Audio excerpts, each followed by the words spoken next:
नमस्कार दोस्तों, cast classes की हरियाणा जीके सीरीज में मैं चंद्रहास एक बार फिर से आप सभी का हार्दिक स्वागत करता हूं।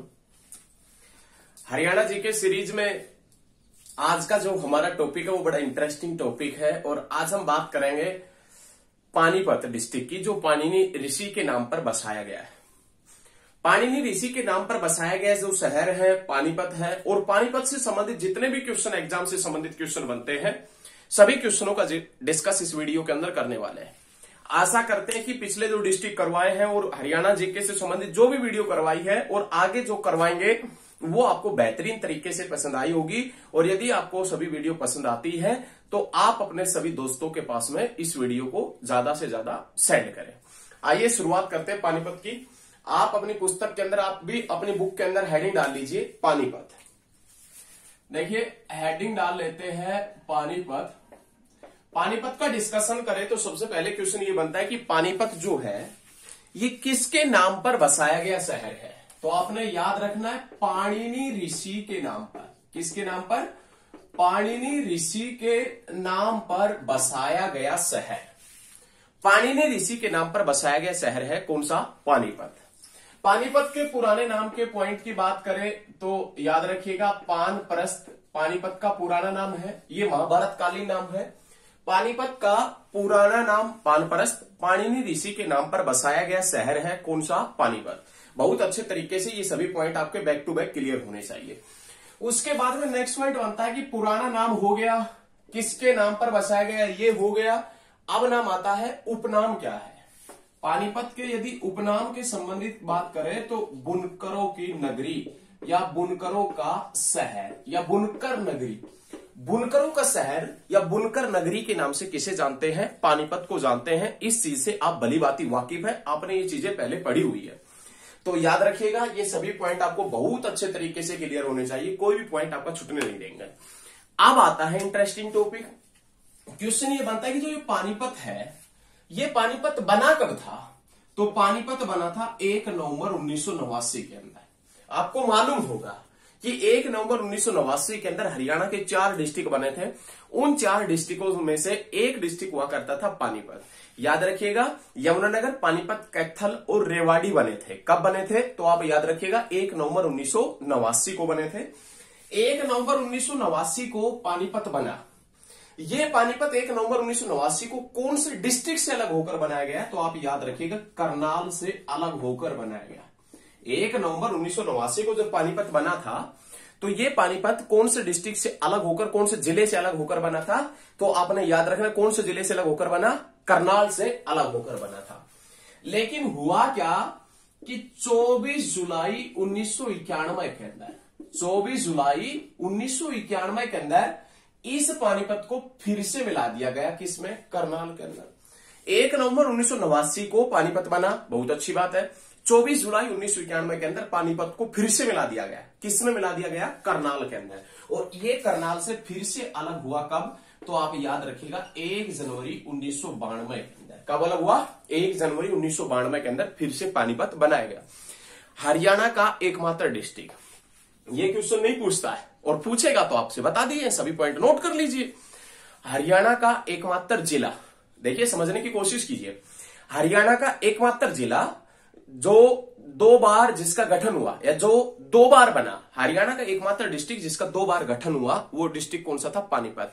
याद रखना है, दोनों पॉइंट क्लियर होने चाहिए। हरियाणा का एकमात्र जिला जिसका 2 बार गठन हुआ कौन सा? या 2 बार बना कौन सा डिस्ट्रिक्ट है? पानीपत डिस्ट्रिक्ट है। एक बार 1989 में बना, 24 जुलाई 1991 के अंदर फिर से पानीपत को करनाल में मिला दिया गया और करनाल से अलग हुआ 1 जनवरी 1992 के अंदर। ये करनाल से अलग होता है। उसके बाद में जो ये पानीपत है, इस पानीपत का क्षेत्रफल कितना है? पानीपत का यदि एरिया देखें, एरिया पानीपत का क्षेत्रफल कितना है? तो पानीपत का क्षेत्रफल है 1260 वर्ग किलोमीटर।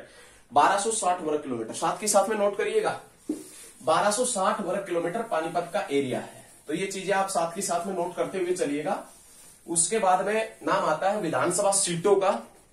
पानीपत के अंदर जो विधानसभा की सीटें हैं वो विधानसभा की कितनी सीटें हैं आइए देखते हैं। विधानसभा सीटों का डिस्कशन करें तो पानीपत में विधानसभा की जो सीट है वो 4 विधानसभा की सीट है, जिसमें नाम आता है Panipat city. Panipat city, first, उसके बाद में पानीपत ग्रामीण, पानीपत ग्रामीण, उसके बाद में नाम आता है समालखा, और उसके बाद में नाम आता है किसका, इसराना का नाम आता है। तो ये विधानसभा की 4 सीटें हैं। इसराना पानीपत की एससी रिजर्व सीट है। पानीपत के अंदर विधानसभा की सीटें कितनी हैं, तो आपने याद रखना 4 विधानसभा की सीटें हैं। 4 विधानसभा की कौन कौन सी सीट है, पानीपत सिटी, पानीपत ग्रामीण, समालखा और इसराना, ये पानीपत के अंदर विधानसभा की 4 सीटें हैं।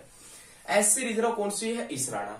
आप सभी को मालूम है कि हरियाणा विधानसभा के अंदर सीटें कितनी है, टोटल 90 सीटें हैं, और 90 सीटों में से 17 सीट कैसी है, तो आप याद रखिएगा 17 सीटें एससी रिजर्व सीटें हैं। अब नेक्स्ट पॉइंट, पानीपत कौन से मंडल के अधीन है, करनाल मंडल के अधीन। पानीपत जो है वो कौन से मंडल के अधीन पड़ता है, तो आप याद रखिएगा करनाल मंडल के अधीन। उपमंडल के पॉइंट का डिस्कस करें कि पानीपत के अंदर कितने उपमंडल हैं, 2। पानीपत और समालखा ये उपमंडल है। तहसील का पॉइंट बात करें, तहसील है पानीपत, समालखा, बापोली और इसराना। देखिए आपने यदि वीडियो देखना स्टार्ट किया है तो इस वीडियो को आप एंड तक देखें, मजा आएगा, बेहतरीन तरीके से आप पढ़ेंगे और हम पढ़ाएंगे। देखिए तहसील पानीपत, समालखा, बापोली और इसराना। आपसे हम ये बार बार रिक्वेस्ट इसलिए करते हैं, यदि आप पढ़ लेंगे तो आपका देखिए आपको जॉब लग जाएगी, आपकी जॉब अवश्य लगेगी यदि आप पढ़ेंगे तो। और ये बार बार रिक्वेस्ट इसीलिए करते हैं ताकि आप लास्ट तक वीडियो देखें, तो आपको हम विश्वास या आश्वासन देते हैं कि आपको अवश्य ही फायदा होगा। एक दिन में कोई भी सफलता को नहीं छू पाता है, सफलता के लिए बहुत ज्यादा प्रयास करना पड़ता है, तब सफलता मिलती है। और ये तो हमने आपसे पहले भी बताया था कि यदि आप मेहनत करते हैं तो सफलता आपके कदम चूमेगी, और यदि आप मेहनत नहीं करते हैं तो पता नहीं किस किस के कदम आपको चूमने पड़ेंगे। तो आप मेहनत कीजिए, सफलता आपके कदम अवश्य चूमेगी, वरना आपको सफलता के कदम चूमने पड़ेंगे। तो लगातार बने रहिए और लगातार लास्ट तक वीडियो देखें। तहसील पानीपत, समालखा, बापोली और इसराना है।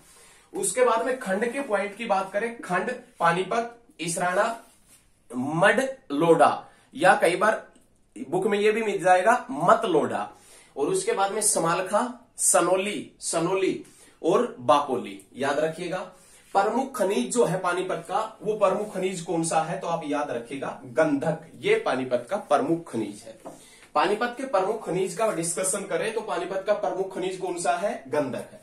ये तो पानीपत से संबंधित कुछ विशेष पॉइंट थे जो आपको मिल जाएंगे हर जगह देखने के लिए, लेकिन हम जो करवा रहे हैं डिस्ट्रिक्टों के अकॉर्डिंग, उसके अकॉर्डिंग हम कोई भी पर्सन आपका नहीं छूटने देंगे। जो हम डिस्ट्रिक्ट वाइज करवा रहे हैं तो भाई साहब यहां से बाहर कुछ नहीं आने वाला है। जो हम पानीपत के बारे में जितने भी पॉइंट लिखवाएंगे ना, उससे बाहर कुछ नहीं आएगा एग्जाम के अंदर। पानीपत का यदि कोई क्वेश्चन आता है तो वो क्वेश्चन हमारी वीडियो से ही आएगा, आप ये ध्यान में रखिएगा, क्योंकि ये वीडियो है, ये बेहतरीन तरीके से आपके दावे को, आपके सफलता को ध्यान में रखकर बनाई जा रही है। आप लगातार हमारी वीडियो के ऊपर बने रहें। देखें नेक्स्ट पॉइंट की शुरुआत करें तो सबसे पहले आज हम बात करेंगे पानीपत के प्रमुख जो डेट से संबंधित क्वेश्चन है, जो दिनांक से, तिथि से संबंधित क्वेश्चन है। सबसे पहले हम उन पॉइंटों का डिस्कशन करेंगे। उन पॉइंटों का सबसे पहले डिस्कशन करें तो सबसे पहले जो नाम आता है उसमें नाम आता है किसका, तो याद रखिएगा 1526 का। अब हम सबसे पहले जो बात करेंगे ना, वो पानीपत के दिनांक से संबंधित क्वेश्चन करेंगे। उसके बाद में पानीपत के मेले, मंदिर, मस्जिद, गुरुद्वारे और अन्य महत्वपूर्ण पर्सन और अन्य महत्वपूर्ण व्यक्ति ऐसे डिस्कस करेंगे। तो आइए अब शुरुआत करते हैं पानीपत के सबसे पहले दिनांक के क्वेश्चनों की, तिथि से संबंधित जो क्वेश्चन है उनकी। पानीपत का सबसे पहला जो तिथि का क्वेश्चन आता है वो 1526, और 1526 में घटना कब की है, 21 अप्रैल की। 21 अप्रैल 1526 के अंदर पानीपत की पहली लड़ाई हुई थी। पानीपत की फर्स्ट लड़ाई, पानीपत की जो पहली लड़ाई है वो कब हुई थी, 21 अप्रैल 1526 के अंदर।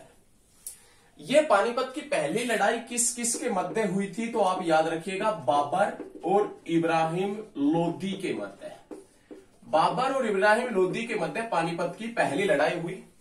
आप सभी को मालूम है ये चीज, तो एक बार फिर से हम बता देते हैं कि आप ये डेट प्रॉपर तरीके से याद रखिएगा, आपको बहुत फायदा होगा। पानीपत की पहली लड़ाई हुई 21 अप्रैल 1526 में। पानीपत की फर्स्ट लड़ाई बाबर और किसके मध्य हुई थी, इब्राहिम लोदी के मध्य हुई थी। इस युद्ध में कौन जीता था, बाबर जीता था। इस युद्ध में कौन हारा था, तो इब्राहिम लोदी हारा था। इब्राहिम लोदी नहीं हारा, दिल्ली सल्तनत हारी थी। जीता कौन था? बाबर। बाबर नहीं जीता, मुगल वंश जीता था। और इसी युद्ध के पश्चात, पानीपत की पहली लड़ाई के पश्चात बाबर ने मुगल वंश की नींव डाली थी। पानीपत की पहली लड़ाई के बाद में बाबर ने मुगल वंश की नींव डाली थी। इब्राहिम लोदी मारा गया कहां पर? पानीपत में। तो इब्राहिम लोदी का मकबरा भी कहां पर है? पानीपत में। यह आपने याद रखना बहुत अच्छे तरीके से। पानीपत की पहली लड़ाई बाबर और इब्राहिम लोदी के मध्य 1526 में हुई। हारा इब्राहिम लोदी, जीता बाबर। बाबर ने इस युद्ध के पश्चात में मुगल वंश की नींव डाली थी। उसके बाद में दिल्ली सल्तनत का अंतिम शासक कौन था? इब्राहिम लोदी। दिल्ली सल्तनत का जो कार्यकाल रहा है वो 1206 से लेकर 1526 तक रहा। पानीपत का प्रथम युद्ध हुआ, दिल्ली सल्तनत समाप्त हो गई। पानीपत के प्रथम युद्ध के बाद में दिल्ली सल्तनत का खात्मा किसने किया? बाबर ने। और कौन से वंश की नींव डाली? मुगल वंश की नींव डाली थी। ये क्वेश्चन बहुत अच्छे हैं, सारे क्वेश्चन नोट करिएगा। नेक्स्ट पॉइंट देखें। नेक्स्ट क्वेश्चन बनता है, बाबर ने किस वंश के शासक को हराकर मुगल वंश की नींव डाली? तो लोदी वंश के शासक को हराकर। किस शासक को हराकर? इब्राहिम लोदी को हराकर। ये सभी पॉइंट क्लियर है। अब आगे बढ़ते हैं। इस युद्ध के पश्चात बाबर ने पानीपत में काबुली बाग मस्जिद का निर्माण करवाया था। काबुली बाग मस्जिद। पानीपत की प्रथम लड़ाई के बाद में बाबर ने पानीपत में काबुली बाग मस्जिद का निर्माण करवाया। और ये काबुली बाग मस्जिद किसकी याद में बनाई गई है? तो आप याद रखिएगा, बेगम मुसम्मत की याद में। किसकी याद में? बेगम मुसम्मत की याद में।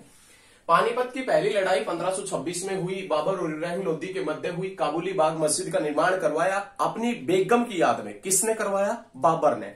और बेगम का नाम क्या था? मुसम्मत उसका नाम हुआ करता था। बहुत अच्छा। लेकिन ये जो काबुली बाग है, इसका क्वेश्चन इस प्रकार से भी बनता है, काबुली बाग का किला कहां पर है? ये क्वेश्चन यदि इस प्रकार से बने कि काबुली बाग का किला कहां पर है, तो भी आप कहां पर बताएंगे? पानीपत में। और काबुली बाग मस्जिद भी कहां पर है, तो क्या बताएंगे? पानीपत में। किसने बनवाई? बाबर ने। किसकी याद में? बेगम मुसम्मत की याद में। ये जो काबुली बाग मस्जिद है, इसके ऊपर ब्लैक मार्बल का प्रयोग किया गया। Black marble. और ब्लैक मार्बल की जो आयत है ना, उन आयतों के ऊपर क्या लिखा हुआ है? कुरान लिखा हुआ है। क्या लिखा हुआ है? कुरान लिखा हुआ है। तो याद रखना है, काबुली बाग मस्जिद के ऊपर ब्लैक मार्बल का प्रयोग किया गया है। और ब्लैक मार्बल किस प्रकार से लगाई? आयत टाइप से। और आयत टाइप की जो मार्बल है, उनके ऊपर क्या लिखा हुआ है? कुरान लिखा हुआ है। नेक्स्ट देखें। नेक्स्ट पॉइंट आता है पानीपत की सेकंड लड़ाई। पानीपत की दूसरी लड़ाई। पानीपत की दूसरी लड़ाई से संबंधित पॉइंट का डिस्कशन करें तो पानीपत की जो दूसरी लड़ाई है वो कब हुई थी? तो आपने याद रखना 5 अक्टूबर 1556 के अंदर। 5 अक्टूबर 1556 के अंदर पानीपत की दूसरी लड़ाई हुई। और ये पानीपत की दूसरी लड़ाई किस किस के मध्य हुई थी? तो आपने याद रखना, अकबर और हेमचंद्र विक्रमादित्य, या आप हेमू भी कह सकते हैं, या इसका पूरा नाम है वो क्या है? हेमचंद्र विक्रमादित्य। हेमचंद्र विक्रमादित्य जो है, इसका संबंध कहां से है? तो आप याद रखिएगा, रेवाड़ी से। ऐसा बताया कि ये प्रॉपर रहने वाले कहां के थे? अलवर से, राजस्थान से। लेकिन रेवाड़ी में ये नमक का व्यापार करते थे और आदिल शाह ने इसको अपना प्रधानमंत्री नियुक्त किया था।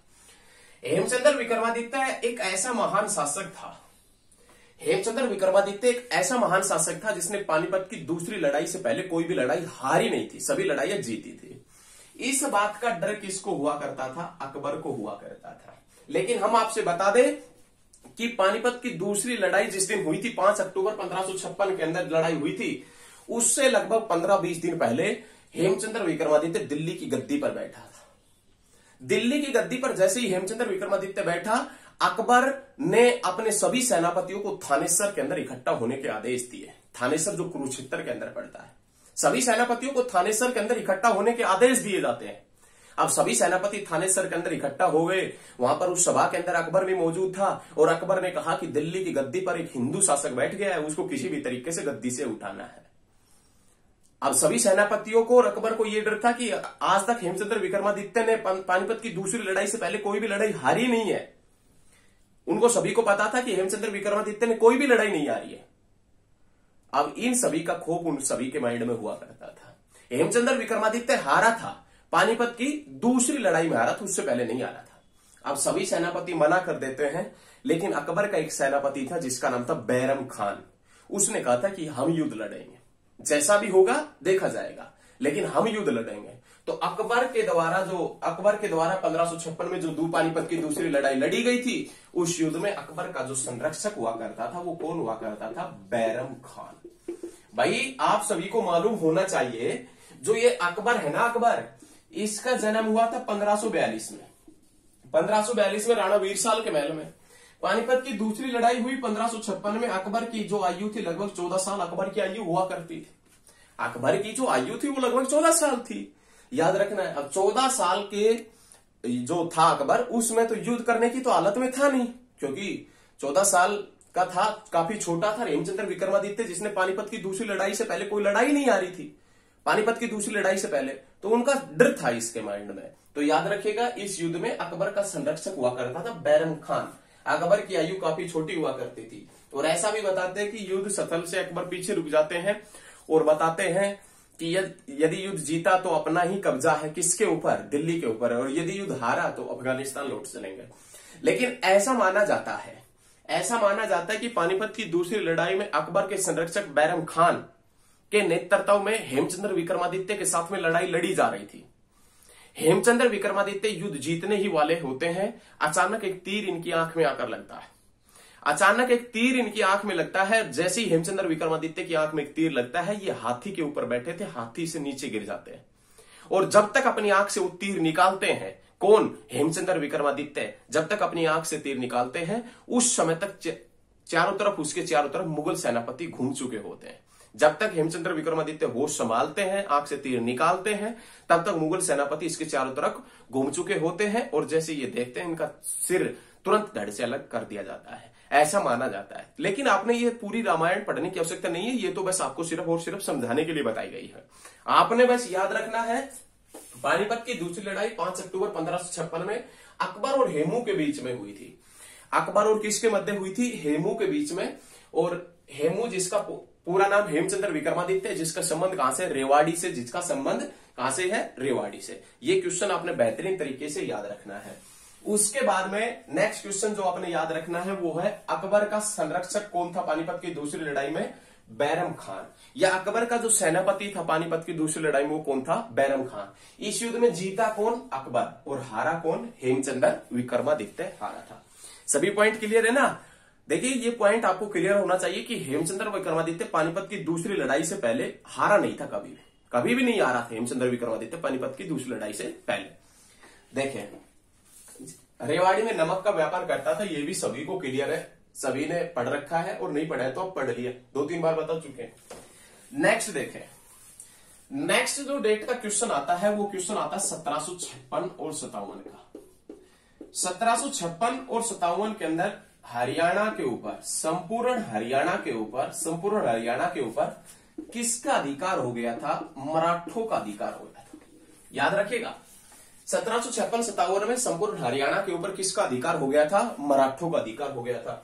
और उसके बाद में नाम आता है 14 जनवरी 1761। 14 जनवरी 1761 वह दिन था जब पानीपत की तीसरी लड़ाई लड़ी गई थी, थर्ड लड़ाई। पानीपत की जो तीसरी लड़ाई है वो 14 जनवरी 1761 में।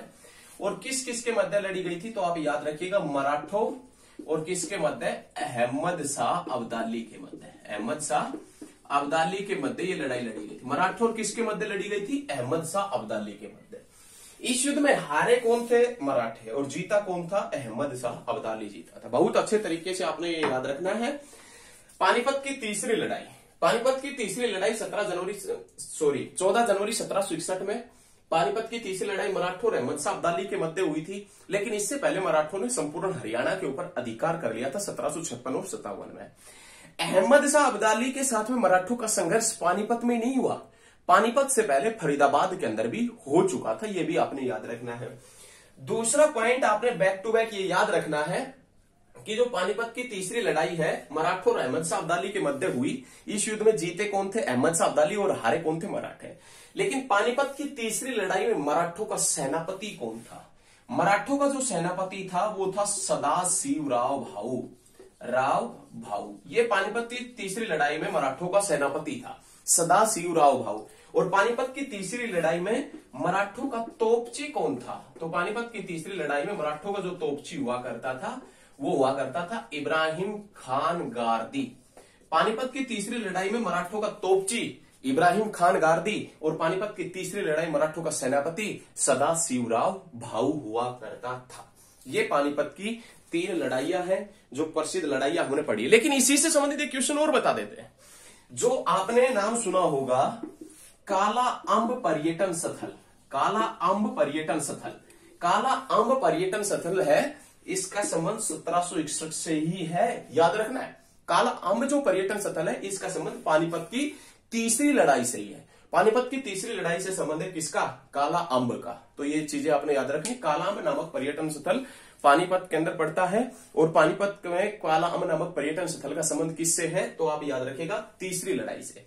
ऐसा माना जाता है कि पानीपत की तीसरी लड़ाई जहां पर लड़ी गई थी वहां पर एक आम का पेड़ था और वो पानीपत की तीसरी लड़ाई में इतना रक्तपात हुआ था, इतना खून बहाया गया था कि वो जो आम का पेड़ था वो आम का पेड़ कैसा पड़ गया था? काला आम। उसी जगह के ऊपर काला अंब नामक पर्यटन स्थल बना दिया गया और उसी जगह के ऊपर वर्तमान में वार हीरोज मेमोरियल पार्क है। वार हीरोज मेमोरियल पार्क है पानीपत के अंदर।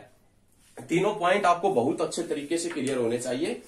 पानीपत की पहली लड़ाई 1526 में किस किस के मध्य हुई थी? पानीपत की पहली लड़ाई तो आप याद रखिएगा, पानीपत की पहली लड़ाई बाबर और इब्राहिम लोदी के मध्य हुई थी।